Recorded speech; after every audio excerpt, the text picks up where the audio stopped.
Su questa colonna, cioè, noi ritroviamo esattamente quelli che possono essere considerati i famosi tamga orientali, utilizzati dalle famiglie nobiliari orientali e che erano appunto, un simbolo molto importante a livello imperiale dell'Oriente. Perché tra questo e questi simboli che noi vediamo, io sinceramente non ci trovo nessuna differenza. Sono praticamente, per osservazione, gli stessi simboli. Noi abbiamo delle simbologie orientali, dei simboli orientali che si ritrovano nel sud della Francia, sulle armature europee, nonché anche italiane, e che venivano utilizzati dai clan e le famiglie nobiliari dell'Oriente. Quindi effettivamente, qualcuno collegato con l'Oriente nel sud della Francia c'era, ma di sicuro non potevano essere questi eretici, con dottrina dualista, perché appunto non c'è nulla di eretico in queste croci, sono soltanto le croci, di rito ortodosso orientale. Però evidentemente qualcuno ha sentito il bisogno successivamente di spostare l'attenzione su, queste piccole comunità religiose nel sud della Francia.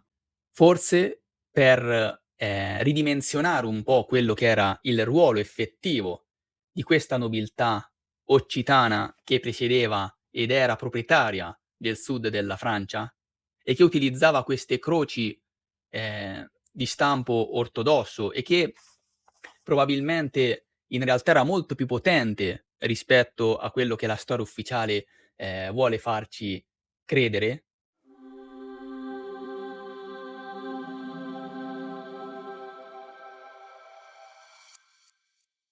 Un altro elemento, oltre ai castelli, molto interessante è quello rappresentato dalle cattedrali. Noi abbiamo queste cattedrali bellissime, no, in tutta la Francia, queste cattedrali gotiche in tutta la Francia, ce l'abbiamo anche nel sud della Francia, proprio nei luoghi, scusate, dove avvennero gli eventi appunto dei Catari.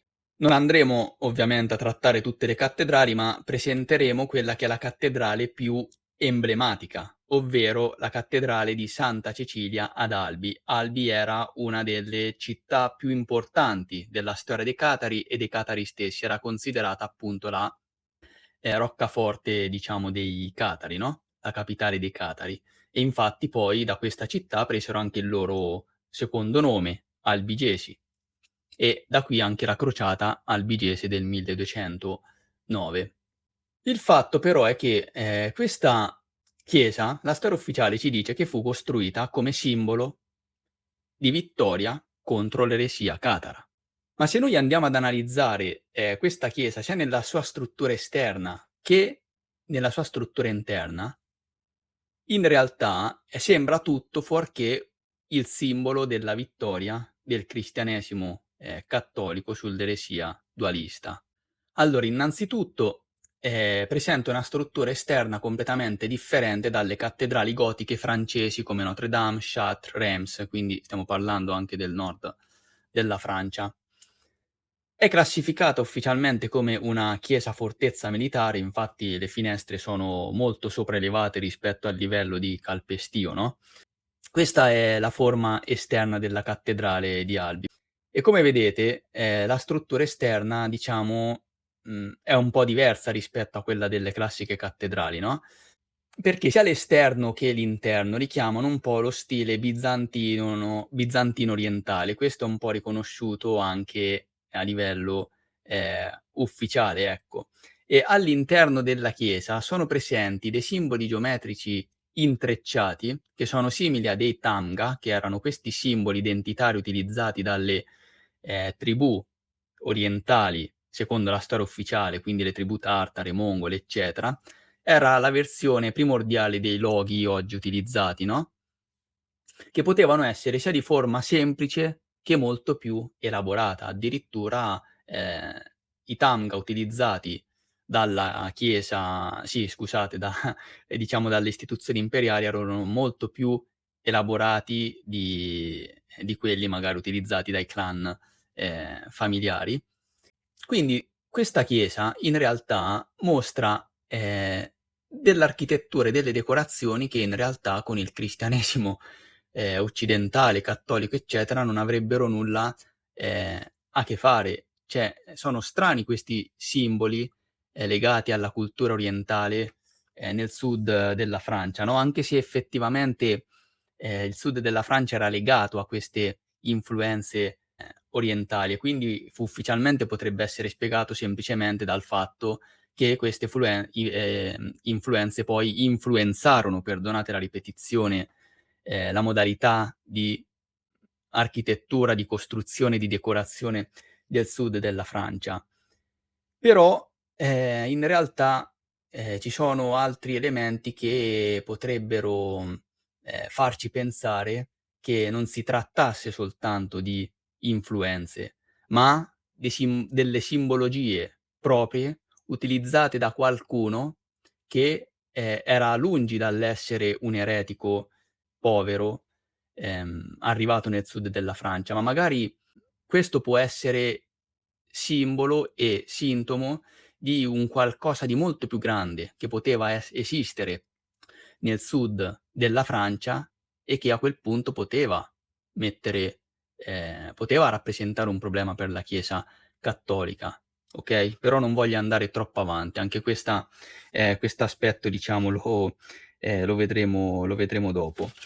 Quindi c'è da dire che forse questa fortezza non fu costruita come simbolo della vittoria su qualcosa, ma fu costruita magari da chi abitava già quel territorio, con lo stile che conosceva e simboli della sua tradizione, no, solo nel XVI e XVII secolo venne trasformata in una chiesa cattolica per come la conosciamo, perché poi la struttura esterna effettivamente venne, aggiunta nella struttura esterna vennero aggiunte degli elementi architettonici, gotici, ecco, più propri ad esempio del nord della Francia e anche all'interno della chiesa venne aggiunto un coupé, ehm, e con lo stile architettonico, del traforo fiammeggiante, questo stile utilizzato, nel gotico, no, e questo è interessante perché se non ci fosse questo coupé all'interno, noi vedremo che in realtà si tratterebbe di una navata immensa, che, ricalca un po' lo stile delle moschee bizantine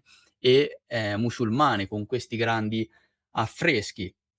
Poi è stato aggiunto questo coupé che è utilizzato, dagli ecclesiastici comunque della chiesa, sono stati utilizzati, ed introdotti nuovi elementi che hanno contribuito un po' a cambiare, diciamo, la percezione, sia interna che esterna di questa chiesa, no, come dicevo appunto ha una navata unica vastissima, senza deambulatorio, senza cappelle laterali aggettanti, senza il tipico schema a croce latina che noi possiamo trovare nel gotico, francese. Quindi si tratta di uno spazio longitudinale unitario che ricorda molto più le strutture delle basiliche paleocristiane bizantine orientali e delle grandi moschee a navata unica che le cattedrali gotiche occidentali contemporanee. Le volte sono altissime, continue, la luce è gestita in modo radicalmente diverso rispetto al gotico transalpino.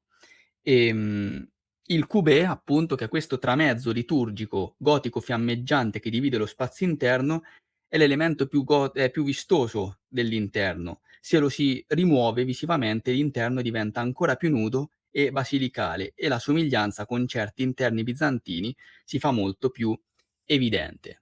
Solo nel XVI e XVII secolo, appunto, questa chiesa venne trasformata in una chiesa cattolica, quando chi c'era prima effettivamente fu eliminato. Quindi ricorre ancora questa data del XVII secolo. Ed ora arriviamo ad un altro elemento interessante che noi ritroviamo nelle cattedrali gotiche, no, della Francia, come ad esempio in questo caso anche nelle cattedrali gotiche del nord. Noi ritroviamo queste croci, iscritte in un cerchio, che tradizionalmente sono le croci di consacrazione, che però appunto ricalcano una forma, della croce ortodossa, quella comunque iscritta in un cerchio, che per intenderci noi ricaviamo, togliendo il volto di Cristo dall'aureola, perché ad esempio nelle immagini nell'iconografia ortodossa noi abbiamo questa croce iscritta in un cerchio. Se noi appunto rimuoviamo il volto di Cristo, otteniamo questa croce iscritta in un cerchio. E questa croce iscritta in un cerchio è la stessa che hanno i conti di Tolosa, quindi la nobiltà occitana, ehm, una delle famiglie nobiliari che, la storia ufficiale ci dice proteggesse questi asceti nel sud della Francia. Perché appunto a Notre Dame non è eretica, ma nel sud della Francia sì? Perché poi noi vi farò vedere come queste croci catare, appunto che sono considerate catare, poi noi la ritroviamo in una forma differente anche nella famosa croce occitana, quella uncinata con dei pallini, ecco, se noi uniamo, tutti i pallini, otterremmo semplicemente la famosa croce, catara. Ma se noi togliamo il filtro del catarismo, il filtro del dualismo, il filtro, diciamo dell'eresia, noi vediamo semplicemente che quello che abbiamo nel sud della Francia, almeno in questi casi, sono delle croci catare che sarebbero in realtà croci ortodosse ed una chiesa come quella, di Albi che ha delle caratteristiche molto più orientali. Quindi effettivamente, qualcuno collegato con l'Oriente nel sud della Francia c'era, ma di sicuro non potevano essere questi eretici, ehm, con dottrina dualista, perché appunto non c'è nulla di eretico in queste croci, sono soltanto le croci, di rito ortodosso orientale. Però evidentemente qualcuno ha sentito il bisogno successivamente di spostare l'attenzione su, queste piccole comunità religiose nel sud della Francia. Forse per, ridimensionare un po' quello che era il ruolo effettivo di questa nobiltà occitana che presiedeva ed era proprietaria del sud della Francia e che utilizzava queste croci, di stampo ortodosso e che probabilmente in realtà era molto più potente rispetto a quello che la storia ufficiale, vuole farci credere, andiamo ad uno degli elementi più interessanti, che è quello che ho trattato prima, la chiesa e la cattedrale di Albi. Questo è il cubè interno, no? È il cubè interno che è stato aggiunto dopo, cioè di una bellezza impressionante. È il cubè, in stile architettonico, che riprende la tecnica del traforo, fiammeggiante, del gotico fiammeggiante, no, che come vedete, se noi togliamo quelle che sono le decorazioni, rimane sostanzialmente, una struttura geometrica che è fatta da tutte queste linee intrecciate che si intersecano. Come vedete qui questo è il simbolo, IHS di Gesù Cristo, ma come vedete, almeno quello che ci dice la storia ufficiale, sono state utilizzate delle linee curve che si intrecciano l'un con l'altra, okay? Anche in questo caso, sia sulle colonne che sulle finestre, che in alcune statue, eccetera, sono presenti questi motivi geometrici che riprendono, diciamo, questa struttura, questo principio di forme geometriche intrecciate. Quindi, se noi destrutturiamo il gotico dalle sue decorazioni, eccetera, rimangono queste geometrie che prendono queste linee continue intrecciate, che sono alla base dei famosi simboli orientali di cui vi ho accennato prima, che sono i famosi Tamga, okay? Ad esempio, poi ritorniamo qui, però adesso vi voglio far vedere i famosi Tamga, no, questi sono dei Tamga, ritrovati. Questa potrebbe essere assimilata anche al famoso nodo, infinito, no, il nodo tibetano, che però è un Tamga appunto utilizzato in Oriente. Questo è un Tamga molto elaborato e si ritrova, queste qui sono delle vecchie monete russe.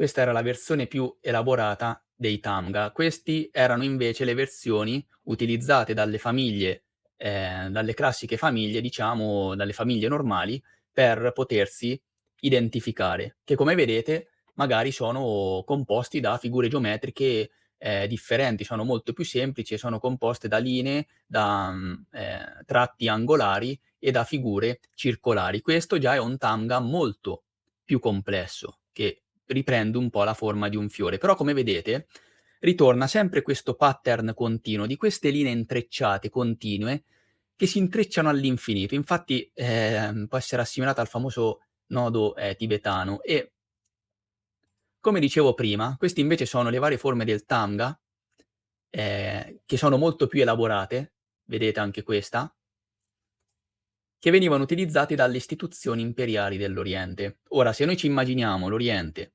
come un insieme di popoli steppici, che vivevano nelle tende, eccetera, magari non abbiamo, no, la concezione che possano essere effettivamente possano possano aver avuto, scusate, diciamo, ehm, sì, un sistema imperiale ben strutturato. In realtà, poi non è esattamente così. Comunque questo è il Tamga molto più elaborato che potete vedere. Memorizzatevi bene queste forme, soprattutto questa e questa. Questa ad esempio, questa è la cattedrale è la colonna della cattedrale Uspensky del Cremlino di Mosca, è una foto fatta da Fomenko e Nosovsky e come vedete qui noi abbiamo innanzitutto qui abbiamo una sorta di croce, no, simile, o potrebbe essere una variante simile a quella che noi ritroviamo, nelle croci dei conti di Tolosa insomma, e, non proprio dei conti di Tolosa, comunque delle famiglie occitane del sud della Francia. Qui ritroviamo questi tanga molto più elaborati. Qual è il concetto? Il concetto è che in ordine di, struttura, sebbene poi la storia, magari ce l'ha fatte percepire in modo differente, in parte, no, perché a seconda, ad esempio, della come dire, ehm, a seconda diciamo sì, la storia ha contribuito a farci percepire questo principio, quindi questo, come posso dire, questo utilizzo di figure intrecciate, geometriche intrecciate, insomma più complesse o semplici, che in Oriente chiamiamo Tanga, ce l'ha descritte in modo differente, ad esempio sulle armature allo stile, moresco, oppure, noi abbiamo appunto l'arabesque, no, come come stile appunto. Qui troviamo sempre, gli stessi Tamga nelle monete, no, vedete, russe, e ancora qui abbiamo sempre, la stessa figura, però il principio, quindi l'utilizzo di queste forme geometriche intrecciate su di loro e quant'altro, noi le ritroviamo, in forme diverse però utilizzati anche nell'architettura. Questo è il nodo tibetano e qui invece abbiamo sempre lo stesso principio utilizzato in quello che, diciamo dalla storia convenzionale, ehm, è chiamato intreccio moresco, grottesco oppure arabesco, magari quando viene utilizzato l'arabesco, quando viene utilizzato nelle strutture, di architettura orientale. Però vedete che, il principio è quello, vengono, diciamo utilizzato queste linee continue che si intrecciano infinitamente l'un con l'altra, fino a formare dei motivi, geometrici che poi si ripetono come pattern su larga scala, no? Questo invece è diciamo il traforo, fiammeggiante, lo stile gotico, mettiamola, così. E se noi togliamo un po' le decorazioni vediamo che il principio è sempre lo stesso, abbiamo sempre queste linee continue che si intrecciano l'una con l'altra per formare queste figure geometriche bellissime, a parte che queste finestre sembrano effettivamente quelle che noi troviamo poi quegli archi, che noi troviamo anche nelle architetture dell'Oriente.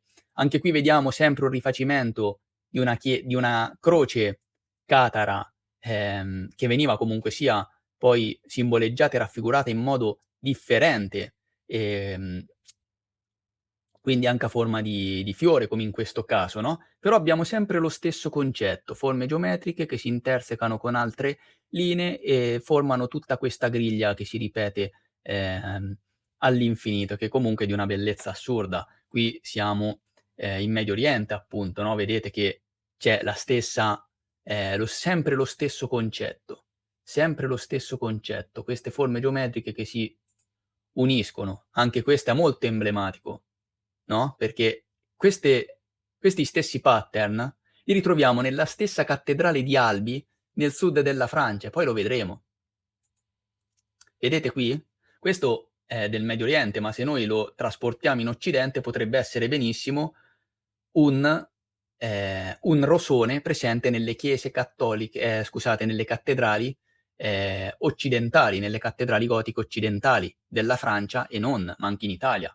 La stessa cosa per quanto riguarda questo, vedete come si irradiano, no, queste linee e tutte queste forme geometriche sono intrecciate. È lo stesso principio, magari con alcune varianti ripetute in forme differenti, che noi ritroviamo nelle chiese cattoliche scusate, nelle cattedrali gotiche della della Francia. Vedete, qui, le linee si vedono chiaramente, no, è lo stesso principio.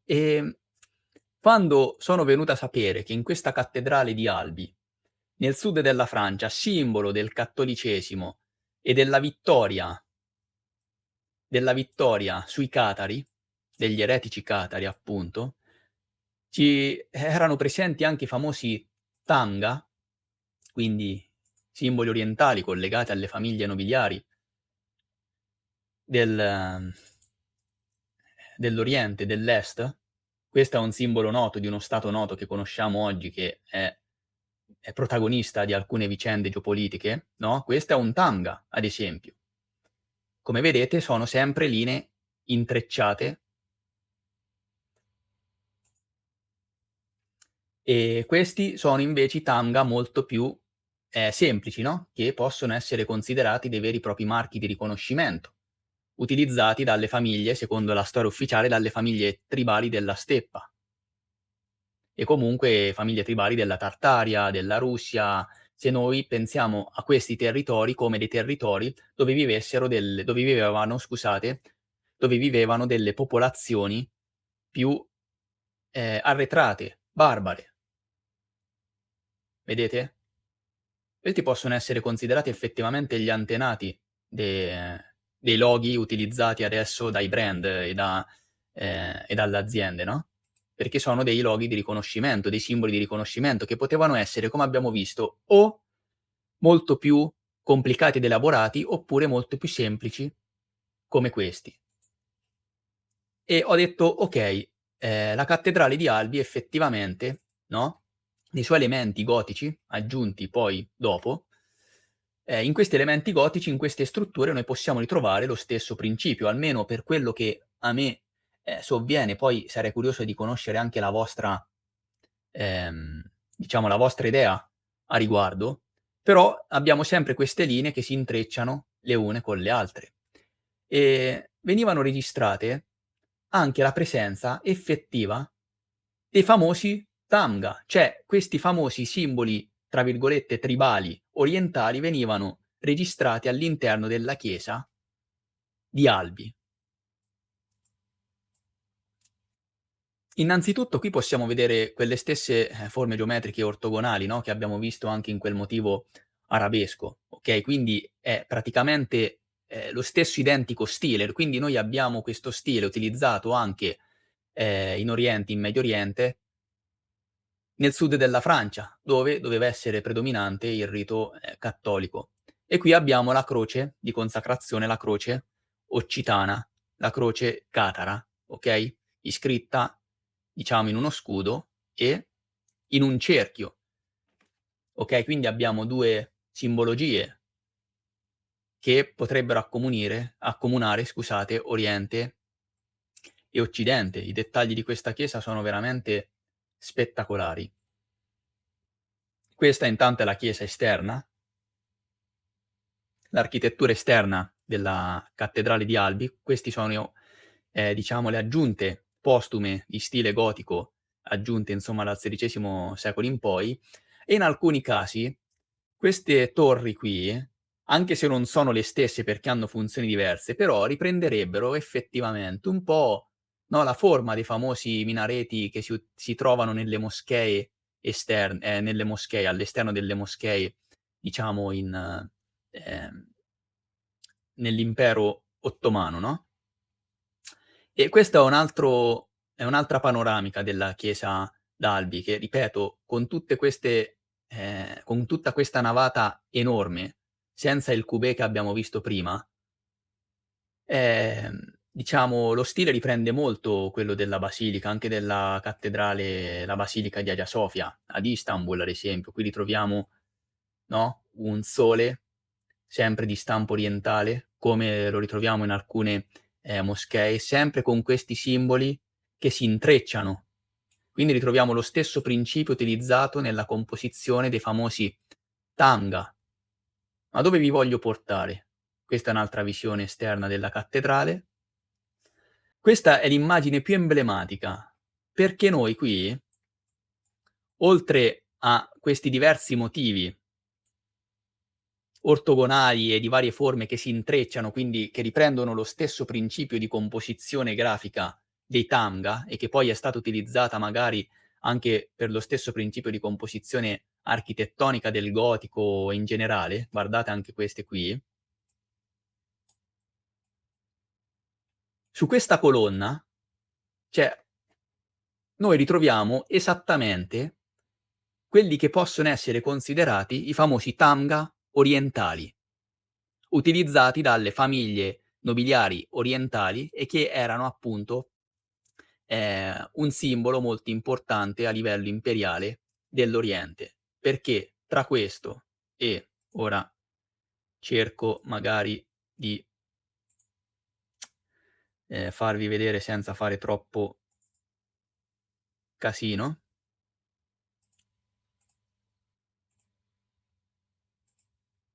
ecco, qui ingrandiamo.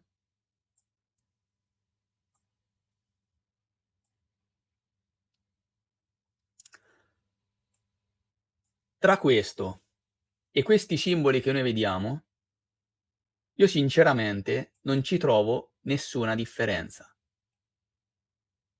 Sono praticamente, per osservazione, gli stessi simboli, con qualche variante però praticamente, sono gli stessi simboli che noi vediamo qui, che sono attribuiti ai Tamga, ehm, dell'Ordano. E quindi noi nella cattedrale di Albi abbiamo effettivamente questi simboli orientali, ma, la cattedrale di Albi ad esempio è soltanto un esempio, no, quindi questa è un'altra veduta sempre della cattedrale di Albi. Cioè, non so, ditemi anche voi se, appunto ci vedete, ripeto, gli stessi simboli qui. A mio avviso sono gli stessi. E questi simboli non ce l'abbiamo soltanto nella cattedrale di Albi, ma ce l'abbiamo anche nelle armature europee che sono esposte al Museo Hermitage di San Pietroburgo e noi le ritroviamo su le stesse armature europee. Questa è una armatura italiana del XVI secolo, datata ufficialmente. Queste decorazioni vengono definite come, arabesche o grottesche appunto, quando si trovano sulle armature europee. E questa armatura viene datata al 1570-1575 ed ha uno scudo allegato. E questa armatura è piena di tanti motivi ornamentali, tra cui, guardate qui, abbiamo sempre i famosi tanga. Guardate, è piena di tanga. Che cosa ci fanno questi simboli orientali, questi tanga orientali, origini caucasiche, Crimea, turco-mongole, esatto Vania, siamo nel territorio della Rus', e poi dell'impero ottomano. Che cosa ci fanno questi simboli nelle armature europee? Questa è un'armatura italiana, guardate qui sempre le stesse geometrie che si intersecano, queste geometrie continue, che poi si uniscono anche a motivi un po' floreali, no, però questi sono, i tanga, sono le stesse figure geometriche che noi ritroviamo in Oriente. Che cosa ci fanno nelle armature italiane? Guardate, qui si vede ancora più in modo chiaro. Vedete?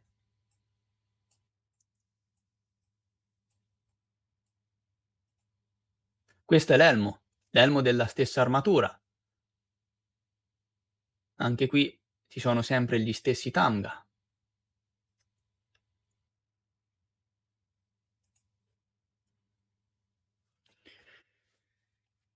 Quindi, noi non possiamo ignorare, tutto questo, perché qui nelle armature, e questo è soltanto un esempio, poi ce ne sono anche altri esempi, però per evitare di andare troppo per le lunghe.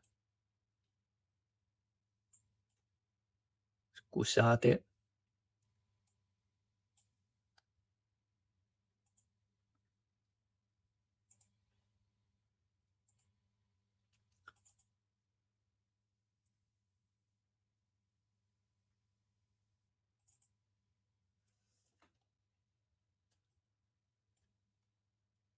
Okay.